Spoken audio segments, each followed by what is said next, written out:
여인들은 무덤에서 그분의 시신을 찾아내어서 향유를 발라드리고자 생각했지만 빈 무덤을 보았습니다. 그 여인들이 무덤으로 간 것은 돌아가신 분을 위해서 울기 위해서였지만 거기에서는 생명의 선포를 들었습니다. 복음이 전하는 바에 의하면 그 여인들은 매우 놀랐다고 했습니다. 두려웠습니다. 놀라움이었습니다. 깜짝 놀랐고 두려웠고 놀라운 사건이었습니다. 자, 놀라움. 여기에서 말하는 이 놀라움은 기쁨과 두려움이 혼합된 놀라움이었습니다. 그들의 마음은 이러한 놀라움의 기쁨으로 가득 찼습니다. 그 거대한 돌문이 열려져 있었고 흰 옷을 입은 젊은이가 있었고 그 젊은이는 두려워하지 말라라는 목소리를 듣게 됩니다. 너희들은 십자가에 달리신 나자렛 예수를 찾고 있지만 그분은 부활하셨다라고 전합니다. 그리고 그 흰옷을 입은 젊은이는 이렇게 말합니다. 그분은 갈릴레아에서 너희가 만날 것이다 라고 했습니다. 우리도 이러한 초대를 받아들입시다. 파스쿠아의 초대입니다. 부활의 초대는 갈릴레아로 같이 가자입니다.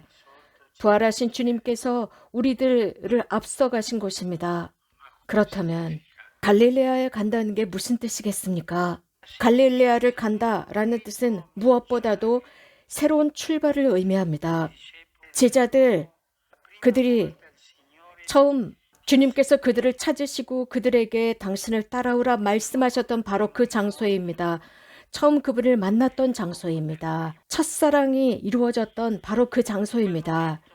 그 순간부터 그들은 그물을 버리고 예수님을 따랐습니다.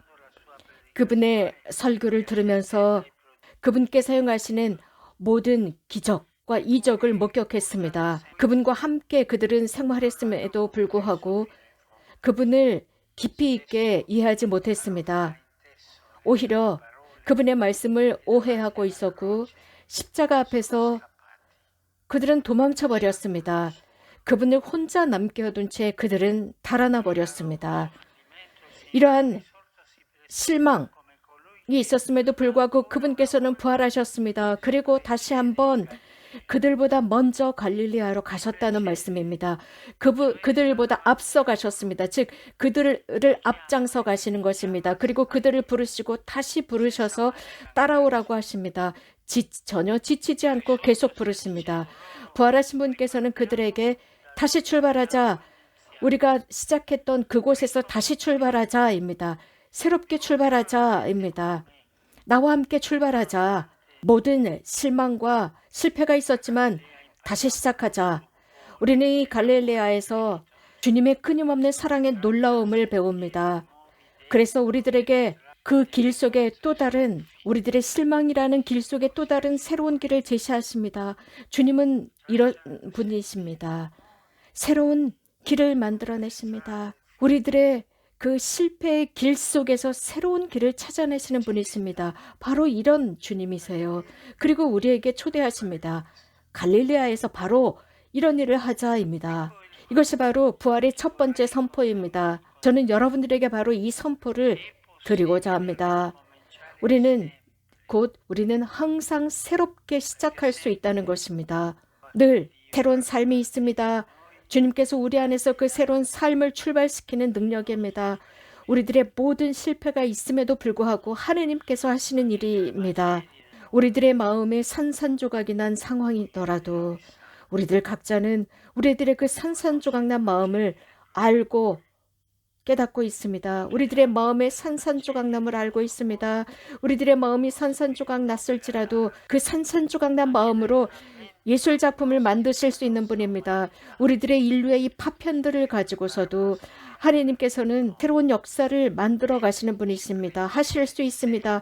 그분께서는 항상 우리를 앞서 가십니다. 십자가와 고통, 부활, 죽음. 그래서 한 생명을 부활시키고 한 역사를 바뀌고 그리고 희망이 새롭게 태어나게 합니다. 이 어둡고 어두운 팬데믹이라는 몇 달 동안에서 우리는 주님께서 부활하셔서 우리들에게 새롭게 시작하자라고 말씀하십니다.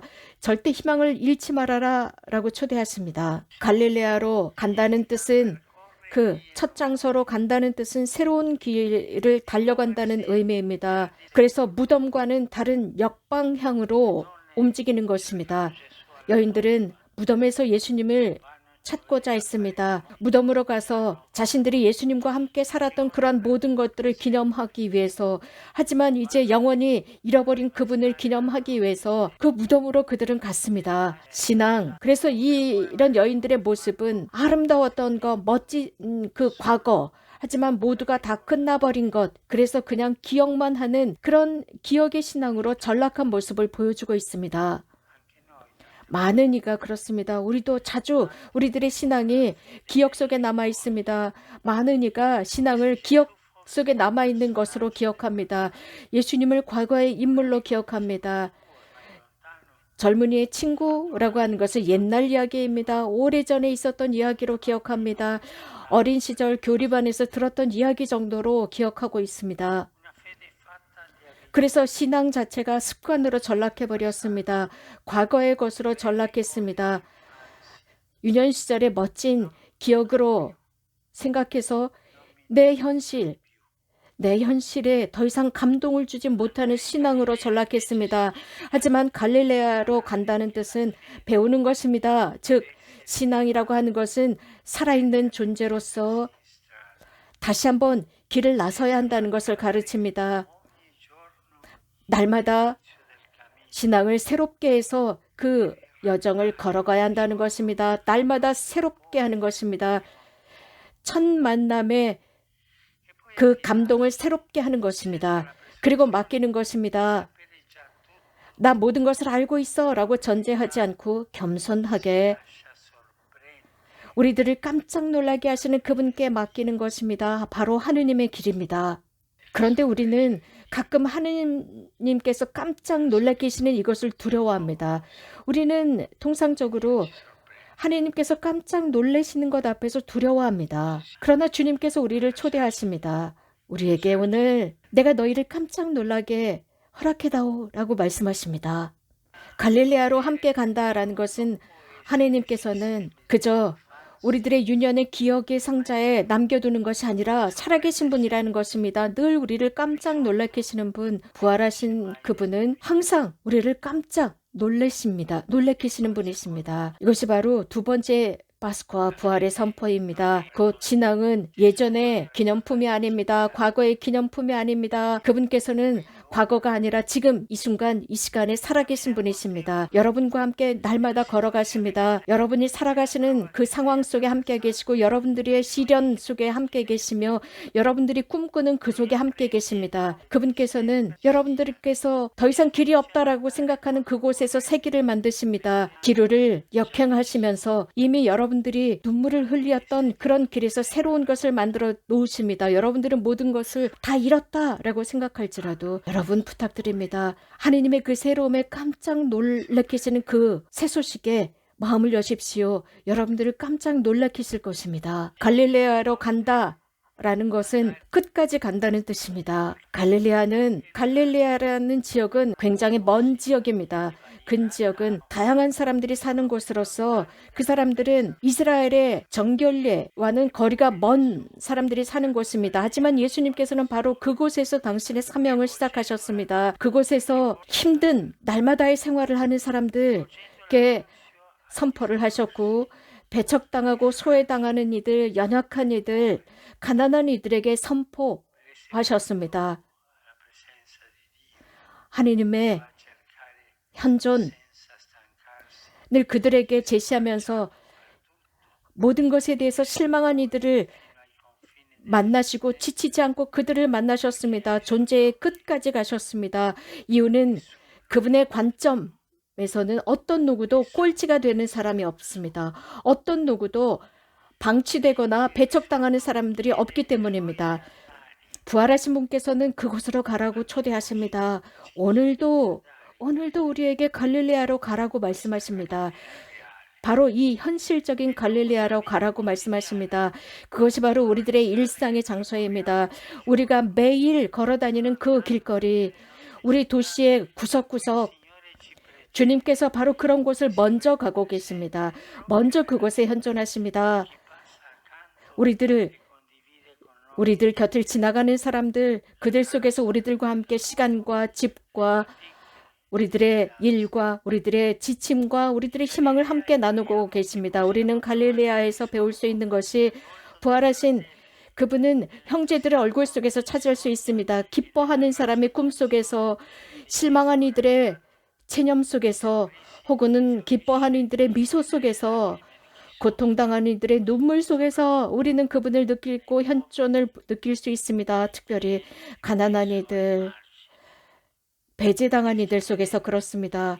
우리는 그분에 의해서 깜짝 놀라게 될 것입니다. 그분의 위대함은 작은 이들 속에서 드러납니다. 그분의 아름다움은 단순한 이들, 가난한 이들 속에서 찬란하게 빛납니다. 자, 그렇다면 부활의 세 번째 선포입니다.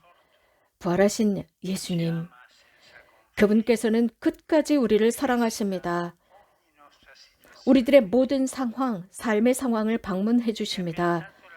그분께서는 당신의 현존을 이 세상의 마음 깊은 곳에 심으셨습니다. 그리고 우리를 초대하시면서 이러한 장벽, 한계를 넘어서라고 말씀하십니다. 편견을 버리고 곁에 있는 이들에게 날마다 곁에 있는 이들에게 가까이 가서 날마다의 일상의 은총을 발견하라고 초대하십니다. 우리들의 갈릴레아, 날마다의 갈릴레아 속에서 알아볼 수 있습니다. 날마다 일상 속에서의 갈릴레아입니다. 그 속에서 주님께서는 우리를 바꾸어 주실 것입니다. 모든 실패와 악과 폭력, 모든 고통을 넘어서서 모든 죽음까지 넘어서서 부활하신 분께서는 살아계시기 때문입니다. 부활하신 분께서는 역사를 이끌어 가십니다. 자매, 형제 여러분, 이 거룩한 밤 여러분들의 마음 안에 한 시간의 어두움을 지녔고